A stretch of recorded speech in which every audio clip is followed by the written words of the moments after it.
नमस्कार, मैं अशोक कुमार पांडे और स्वागत है आपका द क्रेडिबल न्यूज पर। क्या आप दाढ़ी रखते हैं? क्या आप भी मेरी ही तरह अपने बोलचाल में हिंदुस्तानी का इस्तेमाल करते हैं जिसमें अरबी फारसी लफ्ज आते हैं? क्या आप गजा में जो कुछ चल रहा है उसकी मुखालिफत करते हैं? क्या आप ईरान का सपोर्ट करते हैं ईरान और अमेरिका के वार में? अगर हां तो यह समझिए कि गुजरात पुलिस आपके ऊपर निगाह बनाए हुई है और जो उसका नया एंटी रेडिकलाइजेशन सेल बना है, एआरसी बना है, उसकी एसओपी के हिसाब से आप रेडिकल हैं। अगर आप लंबी चोटी रखते हैं तो कोई बात नहीं। अगर आप भगवा पट्टा लगाकर घूमते हैं तो कोई बात नहीं। अगर आप माथे पर त्रिपुंड लगाते हैं तो कोई बात नहीं। अगर आप दिन रात मुसलमानों को गाली देते हैं और सोशल मीडिया पर इस तरह की पोस्ट करते हैं तो भी कोई बात नहीं, तब आपको रेडिकल नहीं माना जाएगा।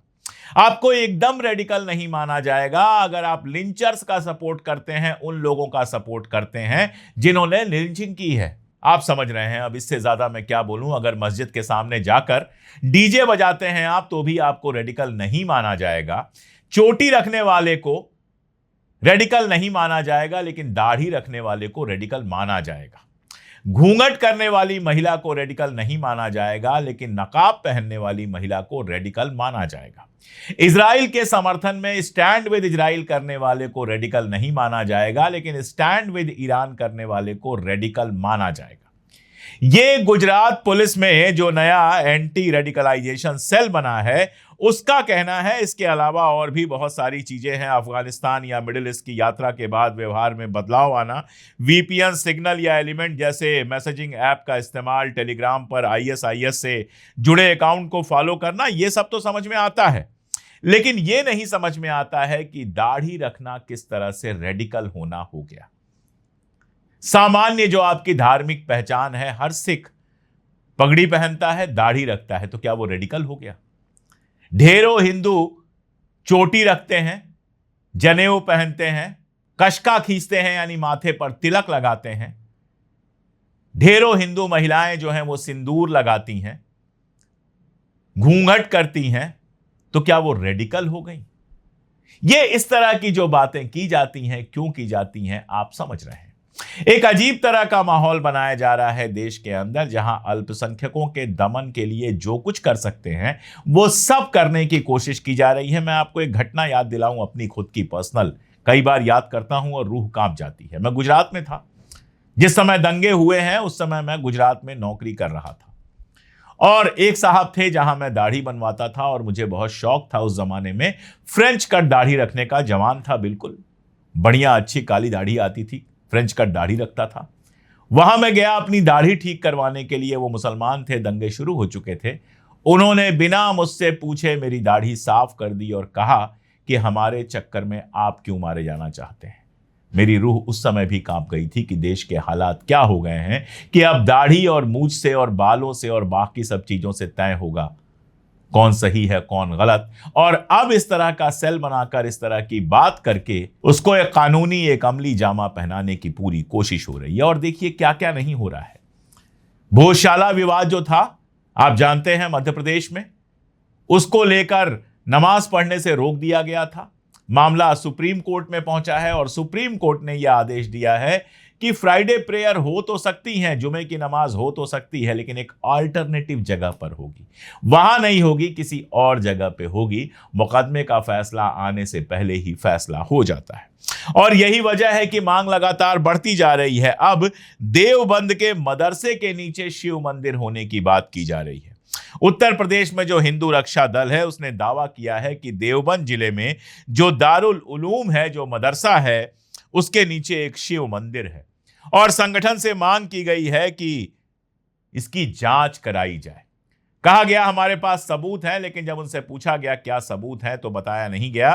कहा गया कि अदालत में सबूत पेश किए जाएंगे और अगर जांच शुरू नहीं हुई तो हरिद्वार से गंगा जल ले जाकर शिव भक्त वहां पहुंचेंगे और दारुल उलूम पर जलाभिषेक करेंगे।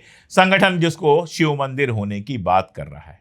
ताजमहल वाला आपको याद ही है, ताजमहल को लेकर इलाहाबाद हाईकोर्ट में सुनवाई हुई है और अब अदालत ने केंद्र सरकार और एएसआई को जवाबी हलफनामा दाखिल करने की कही है। कहा जा रहा है कि ताजमहल में अग्नेश्वर महादेव नागनाथेश्वर विराजमान तेजो महालय मंदिर है। अब ये ताजमहल वाले पे मैं कई वीडियो बना चुका हूं और आपको बता चुका हूं कि एसआई पहले भी सर्वे कर चुकी है और बाकायदा लिखित में यह दे चुकी है कि यह बेकार की बात है। जहां पर ताजमहल है वहां पर किसी मंदिर के होने का कोई सबूत नहीं है, लेकिन उसको जिंदा किया जा रहा है।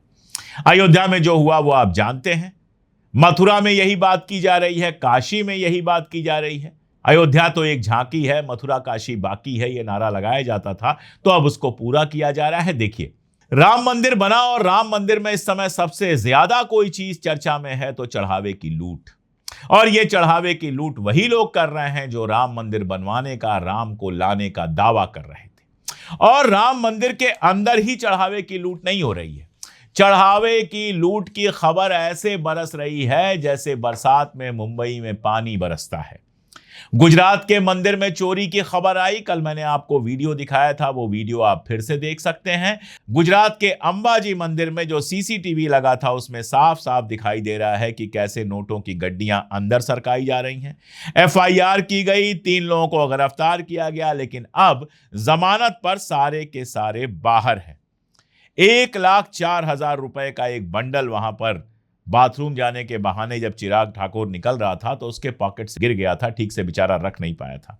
आप समझ सकते हैं और ये जान सकते हैं कि कैसे अंबाजी मंदिर में भी चढ़ावे की चोरी चल रही है। पता नहीं कब से चल रही थी। और छोड़िए अंबाजी मंदिर को, छोड़ दीजिए वैष्णो देवी मंदिर, जिसके बारे में आप सब लोग जानते हैं, जाने कितनी फिल्में बनी हैं, लाखों लोग हर साल जाते हैं वैष्णो देवी मंदिर का दर्शन करने के लिए, पैदल चलते हुए, चलो बुलावा आया है, माता ने बुलाया है गाते हुए जाते हैं ऊपर। वहां का किस्सा यह है कि 550 करोड़ रुपए की चांदी जब वहां जांची गई तो पता यह चला कि 20 टन से ज्यादा जो ये चांदी थी उसमें 5-6% चांदी है, बाकी सब कैडमियम और लोहे जैसे हैं जिनको चांदी की तरह दिखाया जा रहा है। यानी असली चांदी चढ़ाई भक्तों ने और 20 टन से ज्यादा चांदी जिसका कीमत 550 करोड़ रुपए से ज्यादा है उसका 95% गायब कर दिया गया। अब इसकी जांच की मांग की गई है, बाकी सारी चीजें हैं, क्या होगा क्या नहीं होगा, दबा दिया जाएगा, ये बाद में पता चलेगा। लेकिन इस पर कहीं कोई चिंता नहीं है। कोई हिंदू रक्षा दल मंदिरों में हो रही चोरियों पर कोई आंदोलन नहीं कर रहा है।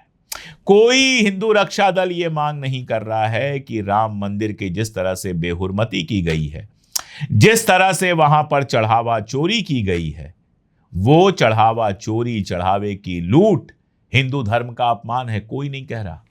कहीं कोई जुलूस नहीं है, कहीं कोई भीड़ नहीं है, गोदी मीडिया पर गुस्सा नहीं है, कहीं कुछ नहीं है। लेकिन हिंदू मुस्लिम मामला जहां भी आ जाए और जहां ना भी आए, वहां यह मामला लाकर तमाशा करने की सारी कोशिश हो रही है। क्यों हो रही है यह कोशिश?